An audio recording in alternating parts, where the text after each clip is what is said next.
Mailbag. That's the nothing personal word of the day. Mailbag is when I'm not really here. I'm there.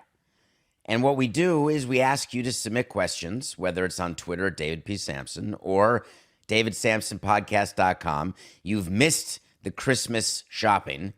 That said, if you order now, there's still discounts available. Great merch. You can see all past episodes. We even have the document of every movie we've reviewed, every word of the day, every pick of the day, every wait to see. It's all right there for you to take a look at and reminisce about the year that we've had on Nothing Personal. Thank you again for your loyalty, your time. We do not take it for granted. So many questions have come in for these episodes. We just have to start, and we're not going to get to them all, but we're going to start with this. If you were a commissioner for a day, what 3 things would you change or add to make the game more attractive to a younger demographic? Now, you weren't specific. I'm going to assume you meant commissioner of Major League Baseball. And if I were commissioner for a day, I want to answer certain things that I would do, not just to make the game more attractive to a younger demographic, but in general, things that I would do were I to be commissioner. So the way you become commissioner, in theory, you could be an owner the way Bud Selig was, and then become interim commissioner because they fired the previous commissioner, a guy named Fay Vincent. And then you could become the full-time commissioner and sell your team. Or you could be in the labor department, like Rob Manfred was, started as a lawyer, and then run for commissioner and get voted in and become commissioner. Or you could be found by a search firm when a league is looking for a commissioner, get interviewed because you've run another business, and then somehow get the votes and be commissioner. But either way, the minute you become commissioner, that means that you've received 23 votes in baseball out of 30, and you end up taking over the sport. The job description for commissioner: 1, increase the value of each of your member teams. 2, increase the value of each of your member teams. And the third thing you have to do as commissioner is increase the value of your member teams. How do you do that? The best way to increase an asset that you own, let's say it's a business, the way to increase the value of the business is to increase revenue and decrease expenses. That would be the maximum way. The way to increase revenue is that you search for revenue streams that are either A, not being exploited fully, or B, never existed prior. It is always easier, and this is a regular business principle, it's always easier to keep a customer, and it's cheaper, more efficient to keep a customer than it is to spend or work to gain a customer. So keeping that in mind when you're looking at different revenue streams, let's say broadcast revenue. That's a very big revenue stream that is national and local, but we're talking national now. You work with your broadcasters, and we see this with leagues all the time. You work with your broadcasters to underpromise and overdeliver. Anything that a broadcaster wants, you have to consider. Let's mic the players. Let's stick a sideline person in the dugout and let him interview players during a game. Let's interview managers during a game. Let's make sure that we have players who are available to do sponsor calls. Let's make sure that we've got players who are available to film commercials, advertisements, promos. Let's make sure that we go even more granular and we take our product, which is our players, and we use it to increase revenue. Which leads you to the second thing that commissioners deal with, which is labor.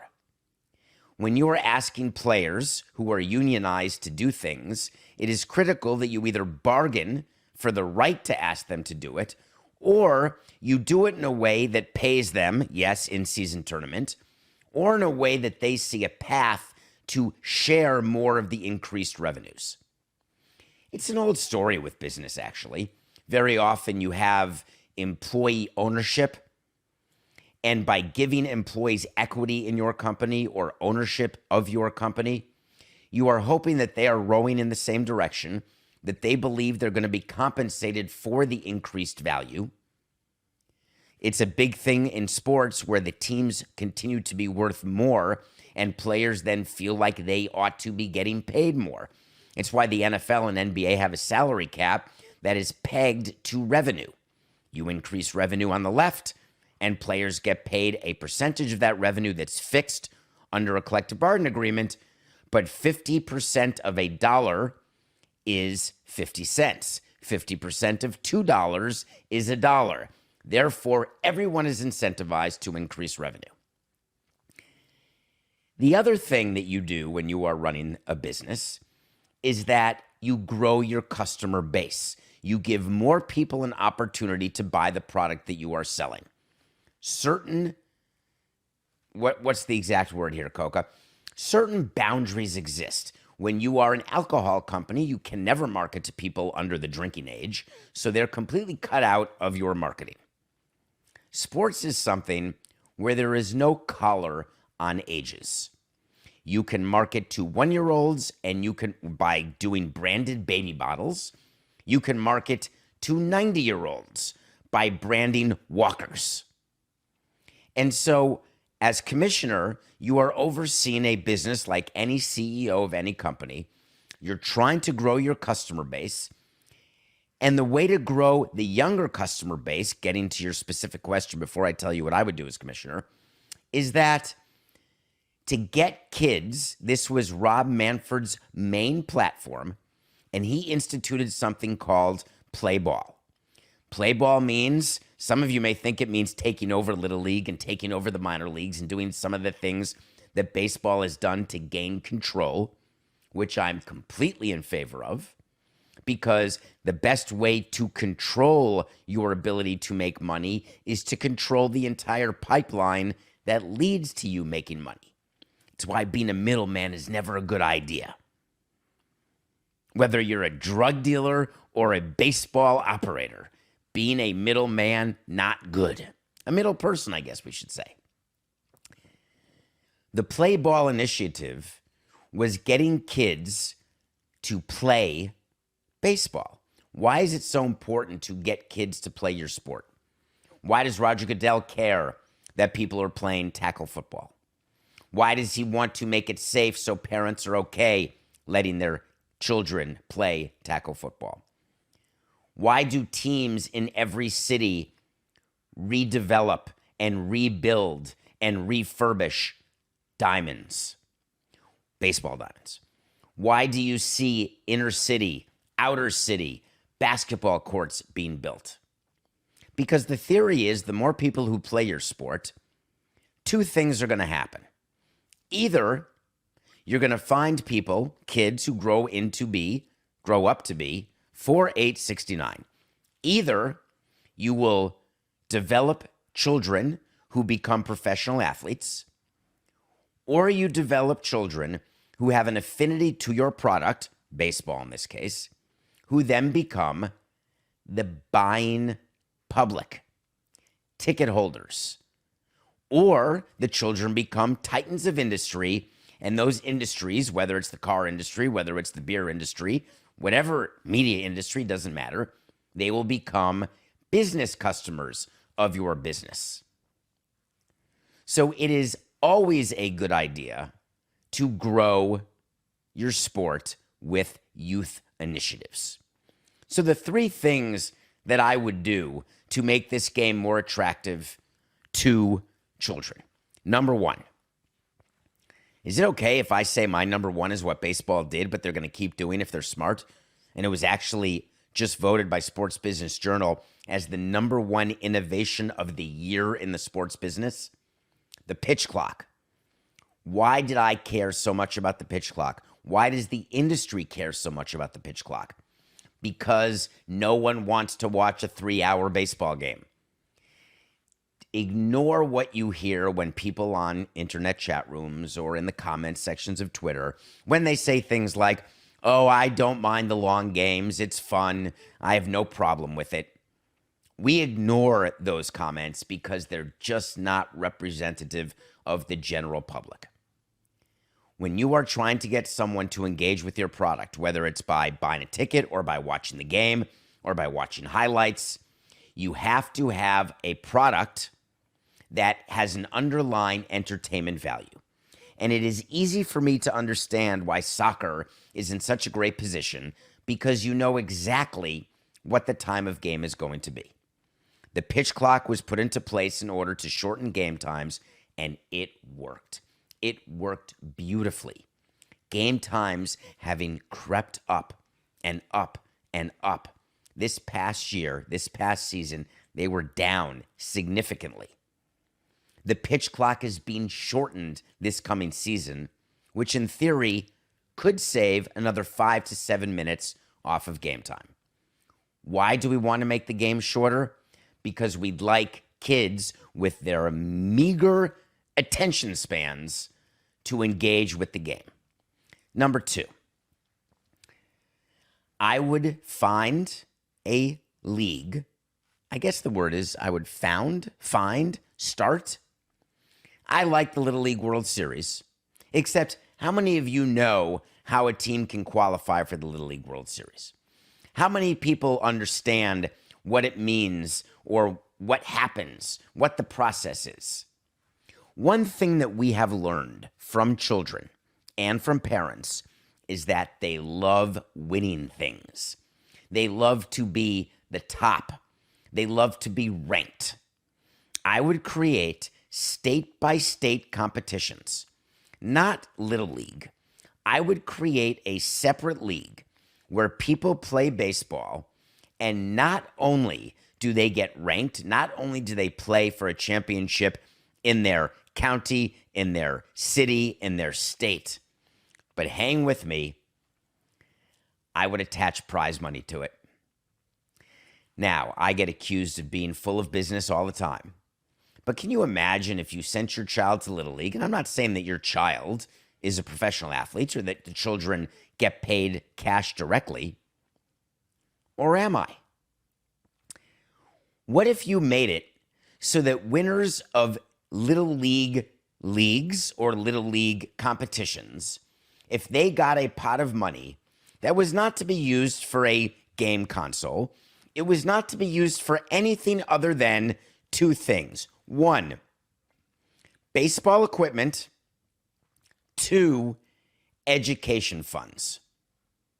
It is so easy with the way technology is now that in theory, you could start an education fund for every kid who plays baseball.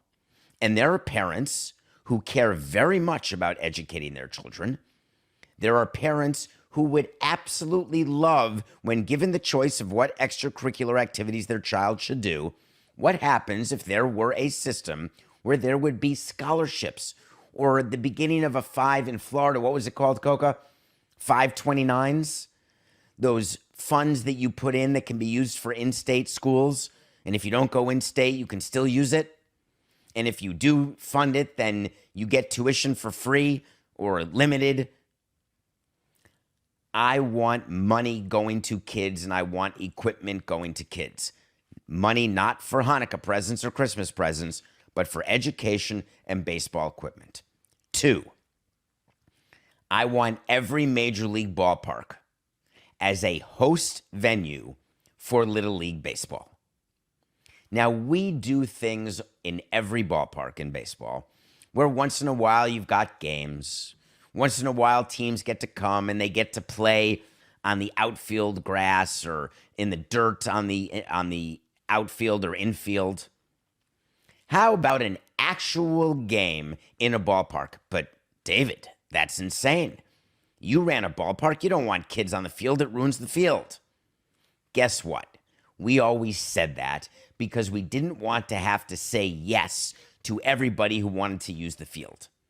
And now with so many fields using this artificial crap turf, the turf does not get hurt by activity. It costs money to open your ballpark. So I would, as commissioner, propose, and I would secrete away some central fund money, which is money that's collected by the commissioner's office for all the national deals they do. And I would pay for the operating expenses of Little League games to be played in the stadium. Why? I want parents to have gone to a major league stadium who have never gone to a game before. I want them to see it.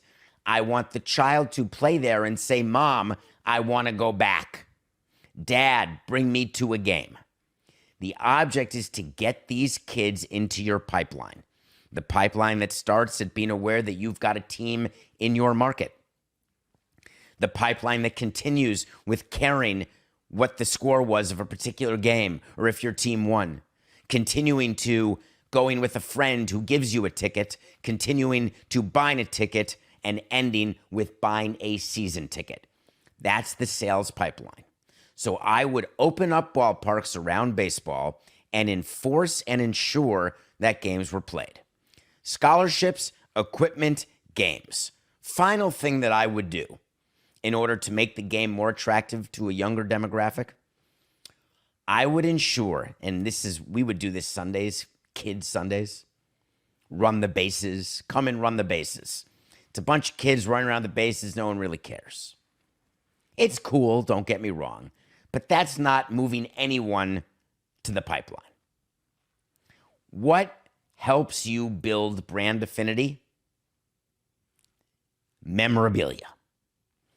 Our players sign hundreds and thousands of items. I want winners of Little League games that are played in the ballpark. I want winners of Little League, 4869. I want winners of Little League tournaments. All of the things that I want to put into place, the winner gets things from the home team. A jersey, a kid's jersey, something, a ball, something signed. But now, am I ignoring all of the cities other than the 30 cities of baseball, but it's really not 30 because of LA and New York and Chicago? This program is for the entire country. Does it sound impossible? No. You assign different territories. The whole country is split into territories. Florida Marlins, the Miami Marlins, they've got a little bit of Alabama. They've got a little bit of Georgia. They've got a little bit of Mississippi. Everybody's got different areas that covers the entire country. I would assign the home territory that a team has. Those are the little leagues. Those are the kids that you're in charge of. It gets funded centrally, so it doesn't come out of a budget. There is plenty of money available in the central fund. And I would make sure that these tournaments that I'm discussing, the equipment, the scholarships, everything that I'm doing is not done just in major league cities, but everywhere across the country. Lastly, as commissioner for a day, that's so weird. Who would want to do it for a day? I was senator for a day. I switched jobs with Senator Ken Conrad. That was fun. He wanted to run a team for a day, and I wanted to be senator for a day. So I sat in the Senate dining room and had lunch meetings. Yeah, that was fine, but bring me to the floor. Let me take a vote. As commissioner, what I would immediately do is I would have a meeting with all 30 owners in one room, all 30 presidents in a second room, and all 30 GMs in a third room. The reason why I want separate meetings in the same place is now baseball has meetings, ownership meetings where owners and presidents are, occasionally GMs. Rob Manfred then does a separate meeting right after the main meeting with one representative from each club. But there's a major communication problem within baseball, as there is likely in the company where you work. The reason I want to do in one day a meeting with all 90 of those people, 30, 30, 30, is that I want to get to the bottom, the true bottom of labor. Labor is the single most important thing that I would worry about as commissioner because I know I've got to increase the value of the teams. I know that's my job to build revenue. But my biggest worry would always be labor and keeping the game going, because you remember the lockout last year. No one likes lockouts. No one likes strikes. No one wants to hear about the economics. But I need to have an exact understanding of whether or not there are blocks of teams that are going to stop me from doing what I want to do as commissioner in the next CBA. And on Nothing Personal, we talk about this quite a bit. We talk about how the Ohtani contract is going to be an issue for the next CBA. We talk about the commissioner not wanting to allow a small market caucus or a large market caucus, trying to make peace. The best way is to get everyone together and make sure that you understand how to count votes. Who wants what, when, and where? That would take a full day. So along those lines, baseball is doing something else, and that's why we have a second question about it. Hello, David. Hello. I read the other day, now this may be a week old or so, but I got this the other day, I guess.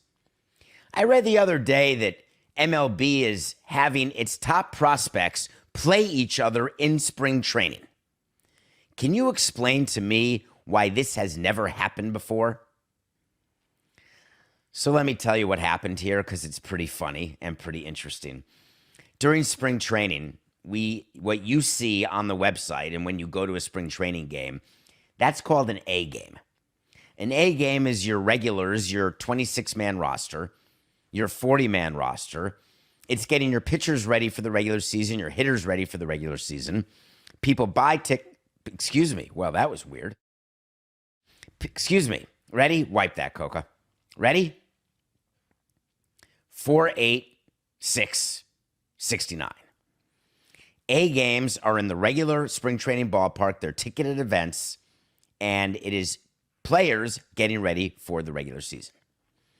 Sometimes you read about what's called B games, and that's not a split squad. Split squad is 2 A games on the same day. A B game is your minor leaguers who are playing either against themselves or against other teams' minor leaguers. And they take place on regular baseball fields, but they take place at a spring training complex, because all of our spring training complexes have extra diamonds, which are used for workouts during spring training. They're used during the course of the regular season for injured players, Florida State League, the Arizona Fall League. All these different diamonds are always used. Sometimes the community uses them for high school games or college games, never elementary school games, and not Little League games the way I'm suggesting, at least not often. But B games happen with umpires. The rules can be different. You can have a player lead off every inning. You can have a pitcher pitch to 1 batter instead of 3. But B games happen. The players playing on the B games are assigned to those B games by the coaching staff and the development staff who make the spring training plan. So every year when you get to spring training, you get a full schedule. Here's what's going on every day. Before games start, there's workouts. The players are split into groups, and it's posted on the board. Group A starts at field 3 with infield. Pitchers, Group C, are doing PFP on diamond 4. Infielders are doing infield on the half field. It's a schedule. It's a rotation. Major League Baseball said, we've got a better plan. And they are starting this plan this coming spring. And it all comes from insecurity. Do you remember last week when we did a show and we talked about NFL? The NFL may start their season in Brazil the way Major League Baseball starts their season in Korea or Tokyo or wherever they are on a particular year. And we said to you that not often does NFL copy MLB, because MLB really wants what the NFL has, which is all of these days in the calendar that are events that are just owned by the NFL. One of those is the draft. The draft is huge. The networks love buying the draft. There's pre-draft. There's post-draft. The draft for the next year starts the minute the current year draft ends. Who is your top 100 draft picks for next season? It's insane. And when players are drafted in the NFL or NBA into those leagues, they appear on the teams months later. In baseball, it's not like that. You can draft a player out of high school and you don't see him for 4 years, if you're lucky. You could draft a guy who's a junior in college 2 years away. And so baseball has never been able to get anyone to buy into the draft because no one's heard of the players. So then baseball said, here's what we're going to do. As part of the All-Star festivities, we're going to do something called the Futures Game. These are the future All-Stars. Come to the All-Star Game, and as part of your ticket strip for $10 zillion, you're going to see the best prospects, All-Star prospects, future All-Star prospects playing in a game. Raise your hand if you watch a Futures Game and you haven't heard of a player. Everybody, hands up, baby, if you're sure. How do we cure that? Well, one of the initiatives is that during in-game entertainment of the big league game, there'll be a segment down on the farm. We'll give you scores of our minor league games. We will follow certain players, give you their stats. But our fans still don't really have a relationship to the player. They couldn't pick the player out of a lineup. So now MLB is saying, here's what we should do. Since everybody is in Arizona or Florida for spring training, instead of B games being hidden away on a backfield, let's do like a preseason tournament, copycat IST, and let's get the top prospects from the Phillies to play the top prospects from the Marlins, but instead of a backfield, let's do it in the main stadium as part of a doubleheader. So it's a ticketed event where fans get to watch these top prospects from several teams play and stay for the spring training game. Which, of course, if you've been to an early spring training game, you know that regulars get 1 or 2 at-bats for the first couple weeks, maybe 3. And then you get a bunch of people with number 69 with no name on the back of the jersey. They come in and play right field or center field or third base. They get an at-bat. They pitch an inning or so. So what exactly is MLB gaining by doing this huge event that they're calling Spring Breakout? What's the advantage? I racked my brains trying to answer this question. Do you believe that if a spring training game becomes a doubleheader where the top prospects of your team are going against the top prospects of another team, that will increase your knowledge of those top prospects? What's the problem with what I'm saying? If you are a fan of the Cleveland Guardians, are you going to spring training? Some people do. There's a bunch of tourists who come in from the cities. St. Louis people come to Jupiter, Florida, and go to Cardinal games. But what percentage of your fan base is attending spring training? Just if you had a guess. Let's say the capacity is 15,000. And let's say that you play 20 home games, just for fun. Would that be good attendance for most teams? It's not even a tenth of the attendance that people would pray for trying to draw a couple million. The only benefit of having top prospects play would be to play in your home stadium. At home, not during spring. But teams didn't want to do that. Baseball didn't want to do it because your prospects are playing minor league baseball during the course of a season, and no one wants to pay for those players, because the minor league teams are not in the home city, to fly to the home city and play a game. So getting back to Commissioner for a day, I like the Field of Dreams game. I like the fact that we played at Fort Bragg, and we're always looking for different fields. Tony Petitti started this with Rob Manfred, where there's a game every year that ESPN picks up, and they pay a little stupple. They really don't care that much. And it's a themed game.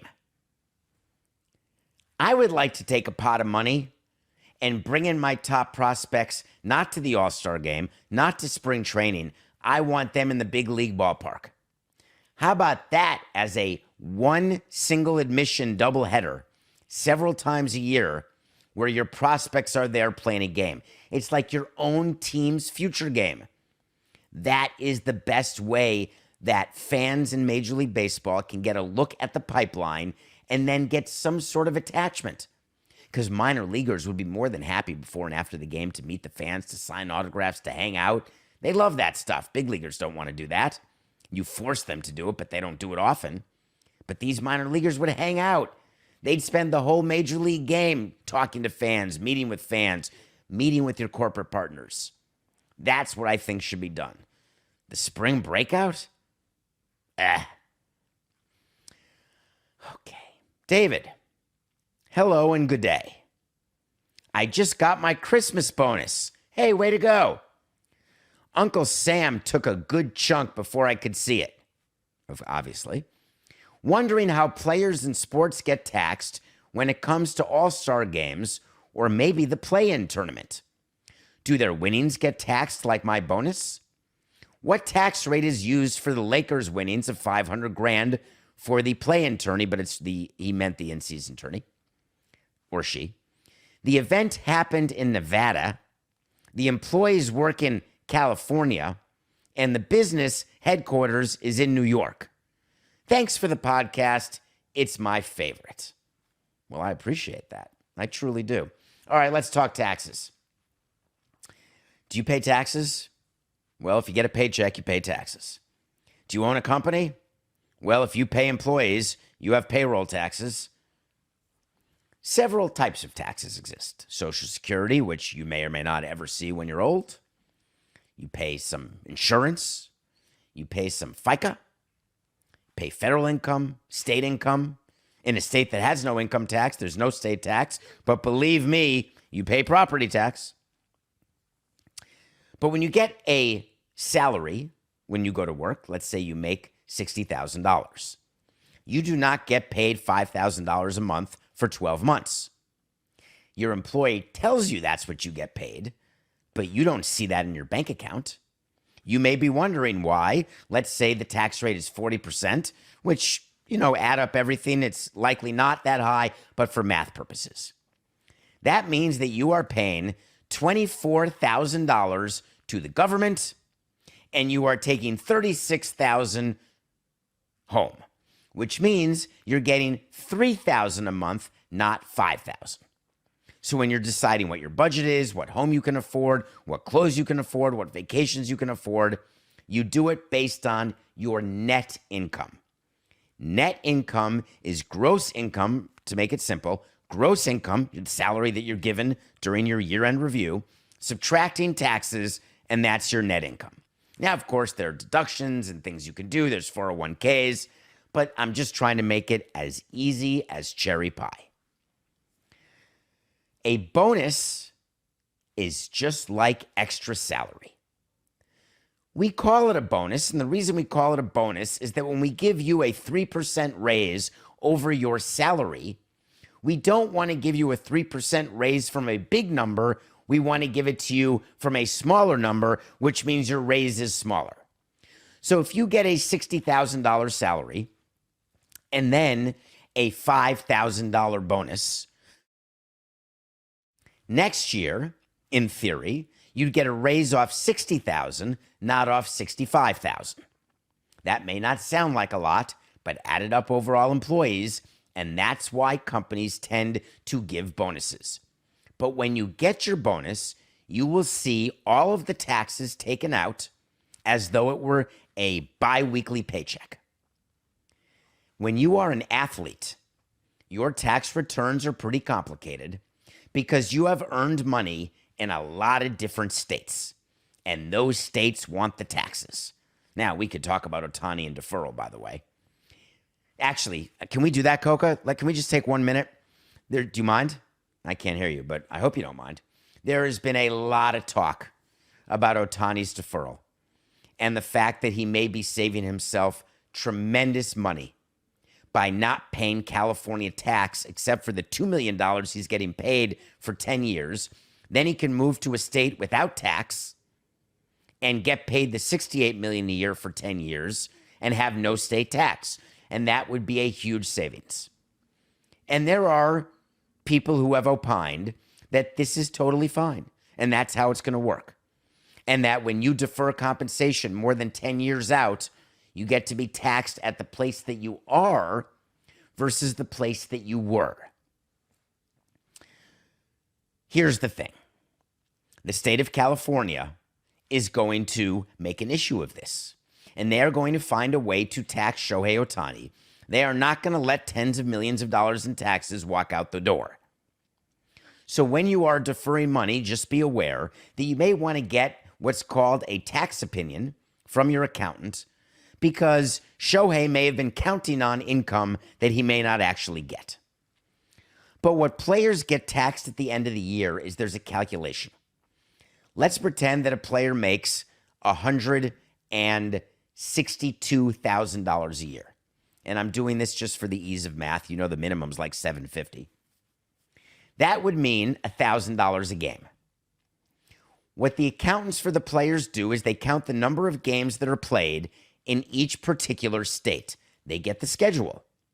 If you're the Marlins, you play the Mets 9 times. 9 out of 162 games are played in New York.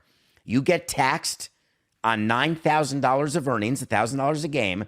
You get taxed New York tax rates.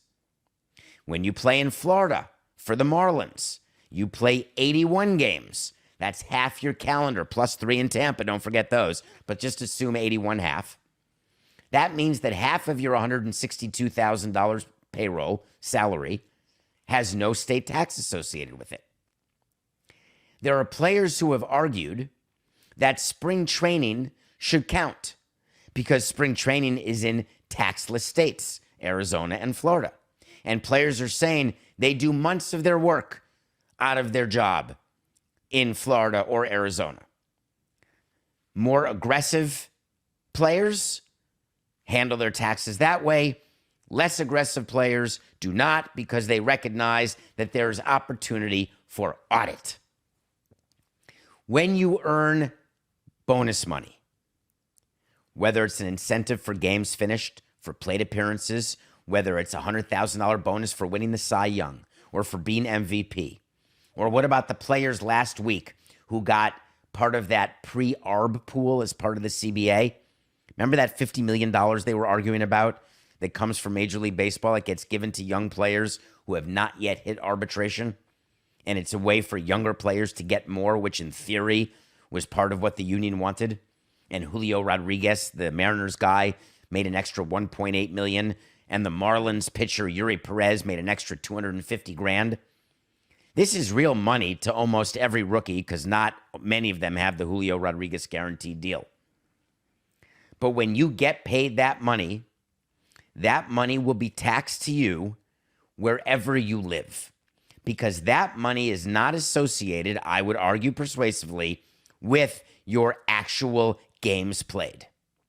As opposed to when you win the Cy Young Award, I would argue that there's a chance that the IRS could say, hey, you earned 1/162nd in each game because you needed every game to be a Cy Young winner or an MVP award winner.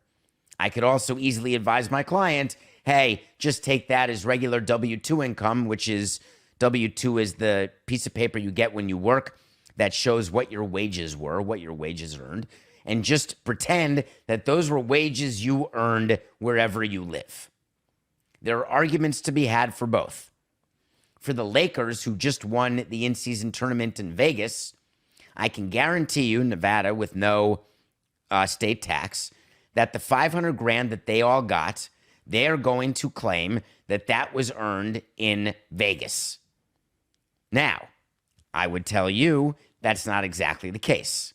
And I'm not trying to give away a tax position, nor am I giving tax advice to anyone. But the only games played in Vegas were the semis and the finals. The play-in, there I go. That was the question. The in-season tournament, that was a bunch of regular season games that were played in different places. So it's pretty hard to argue that the $500,000 I got was only for the finals and semis, because I had to do well in the group stage just to get there. Suffice it to say, there are many, many tax avoidance measures you can take. There are many tax positions you can take. Depends on your level, how aggressive you want to be. Depends on how willing you are to withstand an audit. My view is always to be as conservative as possible because why get involved with the IRS? It's not worth it. So that's the tax question. Okay. One more, Coca? How about it? Okay. David, could you please discuss the relationship between the front office and the broadcasting crew? How are broadcasters selected, and how are they let go? Happy holidays. Can I say the name? This came from someone named Preston, and the only reason I'm bringing you up, Preston, is you said, I was proud to have snuck into the press box at Olympic Stadium to meet Dave Van Horn in 2000. Preston, I'm putting your question on here because I'm despondent. I was running the Expos in 2000, and the thought that someone was able to sneak into the press box mortifies me. I'd like to go back in time and fire everyone, including myself, for that breach of security. Anyway, Preston, thank you for the question. Relationship between the front office and the broadcast crew. This is so good. My relationship with the broadcast crew was always positive because I always believed that it's about entertainment. It's about information. It's about getting people into the pipeline. I want them watching games, paying attention to games, because then maybe they'll buy tickets and care about the team, buy merchandise, help increase the value of the team. The baseball department couldn't stand the broadcast crew because they're on the team playing. They're hanging out in the clubhouse, and they're just around, and they're criticizing the players, and the players can get angry. I didn't want home broadcasters. I wanted our broadcasters to tell the truth. I wanted them to respect our audience. If we make an error, if we make a bad trade, if we do something, I am fine with the broadcasters talking about it the way they feel. But I've got to give them information. So when we make a trade or make a move or make a signing, we would speak to our broadcasters and explain why we did what we did. We're cutting payroll because of X. We're raising payroll because of Y. We got rid of this player because of Z. I want broadcasters not to speculate. We would go into the broadcast booth during games all the time to pass notes to the producer, to get to the broadcasters, or wait to speak to them in between innings when something was going on, when we heard something that we didn't like the way it was said and we wanted them to clarify it. But if they're calling out a team that's not playing well, it's likely because we're not playing well. As long as it's not personal, I'm totally fine. So the relationship between the front office and the broadcast crew can be tense. There are members of front offices that don't enjoy interfacing with broadcast crews, and I'm on the opposite side of that. The way they are selected is based on the contract you have with your TV partner. In some cases, the team gets a chance to hire the broadcasters, even though they're paid by the network. In some cases, the teams have consultation rights. The network hires the broadcasters, but the team gets consulted. Sometimes the teams have approval rights. Approval rights are when the network chooses someone, but you have the right to say no thank you or yes thank you. I spent hours of my life looking at broadcaster tapes before we hired people like Len Casper or any of the people we had on radio or TV. You are trying to find someone who is going to be the voice in the head of your consumers, of your customers, of your supporters. Shout out to Cooligans. Do you remember what happened with Kevin Brown of the Orioles? Remember, not the player, the broadcaster? Remember the broadcaster who got suspended by the Orioles? And then he was brought back, and I said he's going to get an extension. Remember when they're critical of owners or of the team, or they do something wrong like Tom Brenneman and just get fired, and there's a drive to deep left field? It is a complicated relationship. It's a complicated selection process because it's one of those jobs where when you hire someone, you're hoping that they turn into Vin Scully. You're hoping they are your broadcaster for decades, not years. You are hoping that generations grow up with the voices who you are hiring to represent your product. That is the goal. It does not always happen, but it is certainly something that we try to make happen. That's it. That's it. Well, I guess we're going to have to do another mailbag episode. Until then, thank you. It's just business. Mailbag. This is nothing personal.